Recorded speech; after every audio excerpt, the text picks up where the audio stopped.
ആറ്റുവക്കിലെ ആഞ്ഞിലി ചോട്ടിലെ കാത്തു നിന്നൊരു തോണിയല്ലേ ആർത്തിരമ്പി നിറയണ നിരത്ത് നീന്തിയെത്തണമെന്നരികെ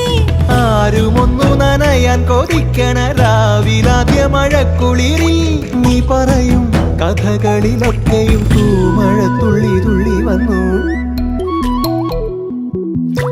കണ്ണിലെ പൊയ്കയില്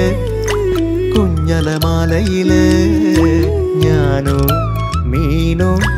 കാണാത്തീരം തേടി പോകും പൊൻകിന തോണികളോ പൊന്നര എന്നങ്ങളോ